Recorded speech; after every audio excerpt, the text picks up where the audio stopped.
Dr. Chris Lemo, we're talking today about the event you're putting together for HIV. Tell us a little bit about that. Sure. Thank you. Thank you very much for speaking with me. So is 1st of December and it's World AIDS Day. So that's where we remember what impact HIV and AIDS have had on people all around the world and what's being done to make things better for the future. So the Victorian African Health Action Network is a community group that I'm part of. We're aiming to get African Australians more engaged in the response to HIV in Australia. So we're putting on a community forum at VU Metro West in Footscray, where we'll get together and we'll reflect on what has changed with HIV in Australia, particularly how it relates to African Australian communities, and what various people are doing to contribute to the fight against HIV, and what challenges we have to deal with in future. And is HIV still a problem in African communities? Yes, it is. So it's still a problem in Australia as a whole, and African communities are not excluded from that. So there are still just about 1,000 people every year are diagnosed with HIV in Australia every year, and that's inclusive of all people. And about 7% of people who are diagnosed are people born in Africa. In Victoria, about 300 people are diagnosed every year, and again, a proportion of people are diagnosed are from Africa.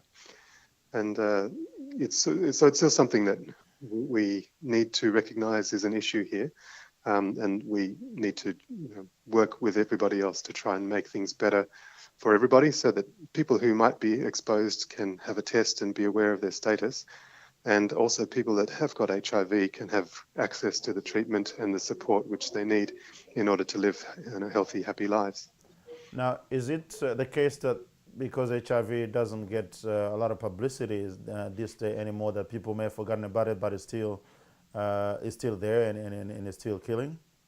I think that's true, especially people that have migrated from Africa, where there is a lot of public health messaging and in the media around HIV, because the prevalence rates in some countries are very high, and there's been huge efforts to try and turn that around. So a lot of people have, especially people that have come to Australia as adults, they're actually used to seeing it in the media, and billboards and on TV, on the radio, and then they come to Australia and then you really don't see that much.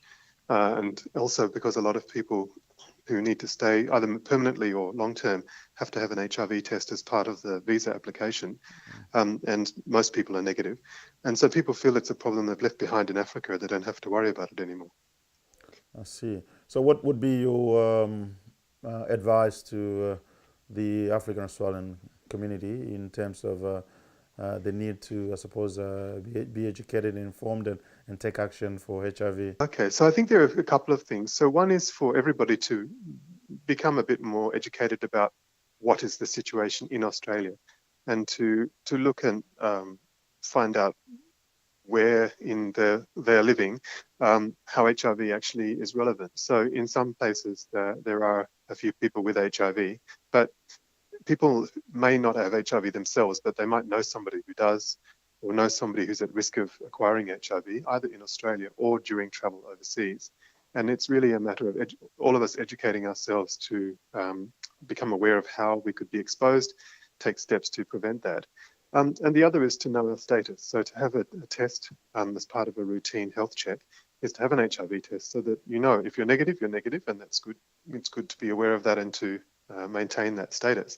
If you're positive, then obviously once you have an opportunity to change behaviour, to live more healthily, to prevent exposing other people to it, and to get treatment, because the treatment now is very good. Someone who's young, diagnosed early, can basically have a normal life expectancy. And someone who's on treatment and the virus is suppressed in their body can't actually transmit the infection sexually anymore. So that's something that's been researched in the last few years and has now been endorsed by Victorian Department of Health and by a lot of organisations around the world, that if you have got effective treatment that's suppressing the virus in your body, then you actually can't expose other people to the virus during intimate relationships. So that's really important to know. And part of that is also women who are pregnant who have got HIV can have healthy HIV negative children if the woman is on treatment during the pregnancy. So really important to know the status. The other really big thing is actually about the attitudes towards people who have HIV. Unfortunately, there's a lot of stigma and a lot of stereotypes, and people say, oh, how did you get it? You must have been a bad person. But people with HIV are just people like everybody else. Everybody has their own individual life story, and some people do get exposed in the course of that, but they're just ordinary people. And so giving harsh judgments and stereotyping people and then excluding them from family life or from social life is really not helping anybody. Now, talking of treatment before we finish, Mm. how heavy and how expensive is it these days? So the pill burden, as we say, is actually very light now. So a lot of medications are marketed in combination. So you can have 2 or 3 different medications in the one pill. And most people who are diagnosed with HIV now just need one pill once a day to have effective treatment, and that will maintain their health in the long term.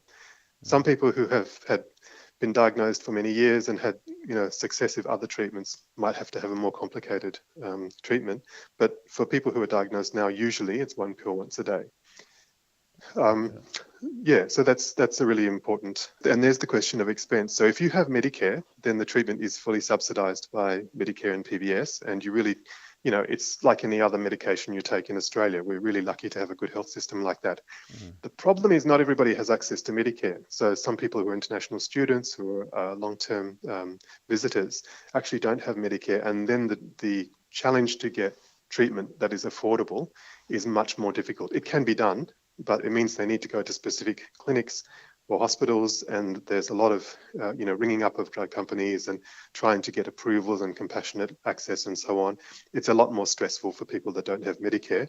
There is actually some advocacy being done nationally to try and improve that situation so that people are not excluded from the benefits of treatment. But that's part of the community's response, I think, is to lobby our state government and our Commonwealth government to make it fair for everybody and access to everybody to the treatment, which we know works, saves lives, and keeps people well. And maybe one last question. You mentioned your organization, which is The Victorian African Health Action Network.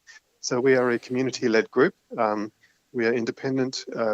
We have a various mix of backgrounds from different parts of Africa and different professional backgrounds, but all of us want to get African communities more involved in the response to HIV in Australia. One of the characteristics of Australia's response to HIV has been the really strong partnership between affected communities, researchers, health workers, and politicians. That's really made Australia stand out from the world. There is a seat at the table waiting for African communities. The place is prepared for us. All we need to do is to sit there. So we need actually to get more people involved in community-led response so that we can really articulate the concerns of African communities, because we do have specific issues which relate to us. Racism is one. The migration issues is another. We have a huge cultural diversity, and we need to deal with a whole lot of those, complex social issues. Along with, everybody is in their own situation. We have a website. It's vahan.com.au, so VAHN.com.au, and you can contact us at info@vahan.com.au.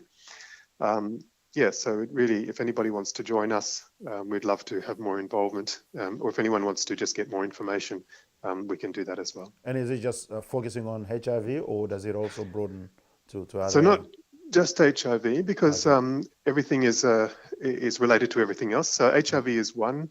We also do focus on viral hepatitis, so that's hepatitis B and hepatitis C, and also on sexual and reproductive health, and both the health and the social issues which are related to all of those things. So it's a large field of interest, you could say, and field of concern, but all of these things relate to each other.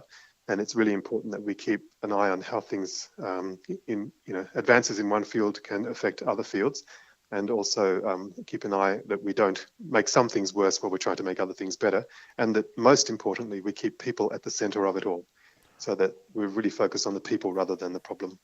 All right, Dr. Chris Lemore, thank you very much for taking the time to talk to us about the event you're organizing and the work you're doing in the community to raise awareness and educate people about HIV.